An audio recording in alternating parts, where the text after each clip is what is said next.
एकश्चंद्रो तमोहंती तारागण सतैरपि। एक पुत्र कल्याण कर देता है, एक शिष्य कल्याण कर देता है गुरु का। हजार, देखिए कितना सुंदर उदाहरण दे रहे हैं। वर्णे को गुणी पुत्रो नच मूर्खस्य तान्नपि, एकश्चंद्रो तमोहंती तारागण सतैरपि। आकाश में लाखों तारे चमचमाते रहते हैं, क्या प्रकाश होता है? नहीं होता ना। लेकिन एकश्चंद्रो तमोहंती तारागण सतैरपि, जब एक चंद्रमा उदय होता है रात्रि में तो सारा विश्व प्रकाशित हो जाता है। ऐसे ही एक पैदा करो, लेकिन गुणवान, विद्यावान, धनवान करो। क्या मतलब है?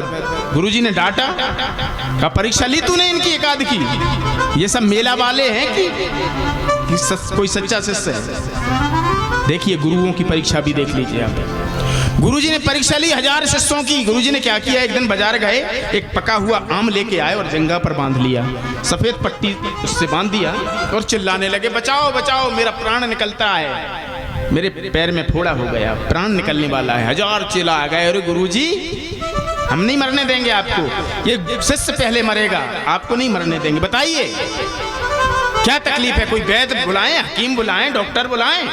बोले नहीं, ये वैद्य डॉक्टरों का काम नहीं है। जो मेरा परम प्रिय शिष्य हो, मेरे इस फोड़े की मवाद को अपने मुख के द्वारा निकाल दे, तब मेरा दुख दूर होगा, तभी मेरी तबीयत सही होगी।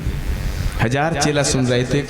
1000 चेलाओं ने कहा, मवाद फोड़े की मुंह के द्वारा निकालना है? अरे गुरु तेरा सत्यानाश, मर जा, अभी हाल हम नहीं निकालते। हजारों पीछे हट गए। पीछे जैसे ही हटे, एक उसमें चेला, सच्चा चेला एक था बस। 1000 तो भीड़ थी, ये हजारों की तो भीड़ थी, सच्चा शिष्य एक ही था। उसने सोचा गुरु तो एक तत्व होता है, परमात्मा होता है, गुरु ब्रह्मा गुरु विष्णु गुरुदेवो महेश्वरा। बोले गुरुजी ये सेवक आपकी सेवा करने के लिए तैयार है। बोले तैयार है, सोच ले, मुख के द्वारा निकालना है तुझे ये मवाद? बोले हाँ बिल्कुल निकालूंगा महाराज। आया शिष्य, वो तो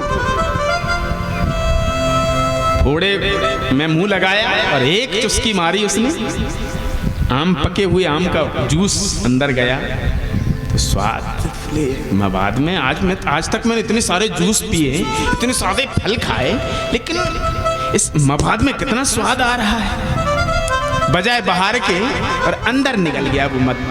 1000 चेलाओं ने कहा तेरा सत्यानाश हो, तेरा जय हो। 1000 चेला बोले सत्यानाश जाए तेरा। अरे ज्यादा ही भक्त था गुरु का तो बाहर थूक देता, ये तो बजाय बाहर के अंदर निकल गया। एक चुस्की मारी, दूसरी चुस्की मारी, तीसरी चुस्की मारी तो गुरुजी का बस बेटा बिल्कुल सही हो गई, मेरी तबीयत सही हो गई, मेरा फोड़ा सही हो गया। कहने का भाव देखिए, गुरुओं की तो परीक्षा इतनी कठिन होती है, इतनी कठिन परीक्षा गुरुजी लेते हैं। बेटा हम तुझे वरदान देते हैं, जाओ बेटा तेरा कल्याण हो। तो कल्याण नाम उसी दिन से कल्याण पड़ गया। आशीर्वाद हम देते हैं, जाओ तुम्हारा कल्याण होगा। तो कल्याण नाम का चेला था वो गुरुजी का, उसी दिन से कल्याण नाम पड़ गया और आशीर्वाद के रूप में आज तक वो कल्याण चल रहा है। ऐसी परीक्षा गुरुओं की होती है। गुरुजी देखिए, कोई राजा बलि दे रहा है, गुरुजी ने सूक्ष्म रूप बनाया और टोंटी में बैठ गए। भगवान ने कहा लाओ, ये काफी दिनों से यूज नहीं हुआ, ये पात्र गंदा हो गया है। जिस कुसा पे बैठे थे उसी कुसा का एक तिनका लिया और उसमें डाल दिया। एक आंख गोविंदाय नमो नमः हो गई। आंख जैसे ही फूटी, गुरुजी घबरा के भगे, एक और बची है ये और चली जाएगी, चलो भग चलो यहाँ से। देखिए गुरुजी ने चेला के चक्कर में अपनी एक आंख भी फुड़वा ली। इतना भला चाहते थे गुरु पहले शिष्यों का, इतना भला चाहते थे। भागे, संकल्प हुआ। अब कथा तो आप सभी जानते ही हैं, भगवान ने 3 पैर पृथ्वी मांगी, 2 ही पैर में सब कुछ नाप लिया बलि का। 2 पैर में सब कुछ नाप लिया। तीसरा चरण जब बोले बलि तीसरा चरण कहाँ रखूं? तो बलि की पत्नी विंध्यावली बोली, प्रभु ये बताइए दाता बड़ा होता है या धन बड़ा होता है? बोले धन बड़ा नहीं होता, दाता बड़ा होता है। तो बोले अभी दाता तो सामने खड़ा हुआ है। एक चरण बलि के सिर पर रख दिया भगवान ने। आए थे बलि को छलने के लिए, लेकिन बलि ने स्वयं भगवान को छल लिया। अब बोले महाराज आपने चरण रखा है तो मैं आपका हो गया और आप मेरे हो गए। अब आपको मेरे सुतल लोक का राज बलि को दिया भगवान ने। काफी दिन हो गए, भगवान जब सुतल लोक का राजा दिया तो बलि से कहा वरदान मांग लो। बलि ने कहा प्रभु आपको मेरे यहाँ रहना पड़ेगा। पहरेदार बन के भगवान ने पहरेदारी भी करी। भगवान तो सब कुछ बनने को तैयार हो जाते हैं, पहरेदारी भगवान ने करी। काफ़ी दिनों बाद लक्ष्मी जी को पता चला, नारद जी गए, बोले महाराज नारायण कहाँ हैं? माँ पता है आपको? बोले नहीं। बोले तुम्हारे नारायण की सर्विस लग गई है। अच्छा, बोले सर्विस लग गई है क्या? बोले तहसीलदार बन गए? बोले नहीं। बोले थानेदार बन गए? बोले नहीं, चौकीदार बने। अच्छा, बोले चौकीदार बन गए, इन्हें क्या जरूरत थी चौकीदार बनने की? इतना सारा सब कुछ तो भगवान का दिया हुआ है। लक्ष्मी जी कहीं सब कथा जानती हैं। लक्ष्मी जी कहीं बलि के सामने रोने लगी। बलि मेरे यहाँ कोई भाई नहीं है। रक्षाबंधन के समय पे, जब रक्षाबंधन के समय पे एक बहन भाई के सामने रोएगी तो भाई नहीं देख पाता, और भाई तो कभी नहीं देख पाता। ये बहन भाई का जो नाता होता है वो सबसे पवित्र।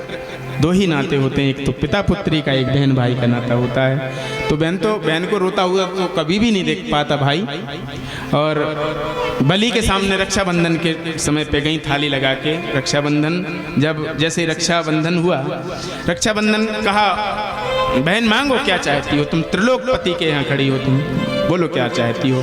तो सब कुछ दिया, कई हीरा जवाहरात के थाल दिए, वापस कर दिए लक्ष्मी जी ने। नहीं ये नहीं चाहिए, ये नहीं चाहिए। बलि को लगा शायद ये कम है तो और भी धन लेके आए। बोले नहीं ये नहीं चाहिए। तो बोले क्या चाहिए? तुम अपनी मुंह से मांग लो। तो बोले ये जो पहरेदार तुम्हारा खड़ा है ना, इस पहरेदार को दे दो। बोले क्यों, ये पहरेदार का तुम्हारा कोई लगता है क्या?